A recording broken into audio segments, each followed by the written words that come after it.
Hello and welcome. I'm David, and with me is my co-host Zach. Zach, what are we getting into today? Well, today we're going to be talking about some of the developments going on with the European Space Agency. All right, let's dive in. Returning viewers may remember that we covered the graduation of ESA's newest class of astronauts at the end of April. The first missions to the International Space Station for members of this class were announced by ESA Director General Joseph Aschbacher at the European Space Council. Sophie Adnon of France has been selected to be the first of the new astronauts to head to the International Space Station. She is set to launch for a 6-month tour in the spring of 2026. She will be followed in the fall of that same year by Raphael Lijoie of Belgium. Both flights will be part of the regular crew rotation on the ISS, and they will most likely fly on a SpaceX Crew Dragon or a Boeing Starliner, assuming the latter has entered into regular service. The Director General had the following to say on the matter. The assignment of Sophie and Raphael as the next ESA astronauts flying to the International Space Station marks a significant milestone for ESA in its astronaut class of 2022. It is a tangible result of our commitment to continue a strong European presence in an international context. As exploration activities develop at an unprecedented rate, sending 2 newly graduated ESA astronauts to space is a crucial stepping stone in the path of preserving European know-how, ensuring Europe's long-term participation in ongoing programs such as Artemis, as well as in any future projects involving human spaceflight and exploration. Also announced at the Space Council was the selection of 2 European companies by ESA to develop a commercial service capable of transporting cargo to and from the ISS. The contracts were signed at the Space Council by Director General Joseph Aschbacher with representatives of the 2 companies, the Exploration Company and Thales Space. Each company will receive 25 million euros. Thales Space is a French-Italian company that has worked in the space industry for decades.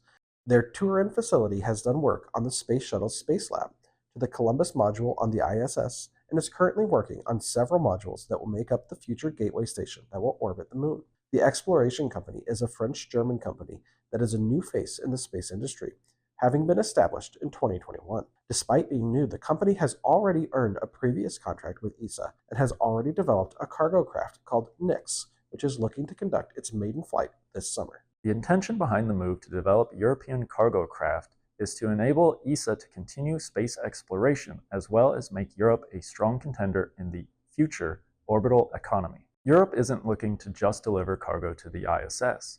They are looking ahead to the future when there will be multiple orbital destinations. Finally, ESA, along with 12 European countries, signed the Zero Debris Charter. Signatories will attempt to be debris neutral in space by 2030. This is a commitment to long-term sustainability for human activity in space. The nations that signed alongside ESA are Austria, Belgium, Cyprus, Estonia, Germany, Lithuania, Poland, Portugal, Romania, Slovakia, Sweden, and the United Kingdom. Additionally, more than 100 organizations have expressed willingness to sign the charter in the future. All right, we've covered a few different topics ranging from ESA, some astronauts, cargo craft, and charter signings. Zach, do you have your own thoughts on any of these? Yeah, so I think I'm just going to go down the list. Yeah. So we talked about the astronauts first. I'm overjoyed to see that these newer astronauts are already getting their first space assignments, and I'm looking forward to seeing them reach orbit. As far as Europe's cargo craft efforts, it makes sense to me. They obviously are seeing a future of an orbital economy, and they want to be part of it. They don't want to be left behind. So them looking to be able to provide their own transportation up to orbit just makes sense, and I applaud the effort and look forward to seeing the results. And then finally, the debris reduction. I mean, it's good to see that nations and organizations are seeing the dangers posed by orbital debris, and how that could damage satellites, or in worst case scenario, hitting a space station or a crewed craft and costing lives. So seeing an effort being put forth to reduce the amount of debris left behind after each mission is pretty much a no-brainer and something to be applauded. And hopefully we'll see more nations, not just in Europe, but the United States, Asia, Yeah. sign on to that. So, but how about you? Any thoughts on any of these topics? Yeah, I'm actually encouraged by the rapid choice of ESA's astronauts. Getting a chance for a mission to the ISS already is really encouraging, and I can't wait to see what the rest get options to do. Hopefully, we'll see their names coming up in the news here soon. And like you mentioned, I think that the zero debris charter is a really key step for future economy for our orbital environment, I guess. Yeah.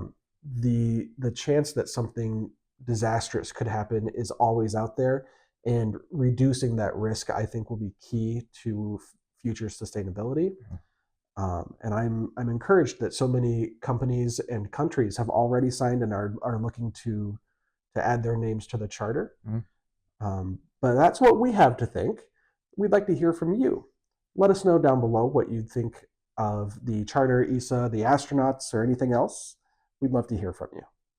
Now, if you made it this far, please like and subscribe for more Beyond Earth news. Thanks for watching.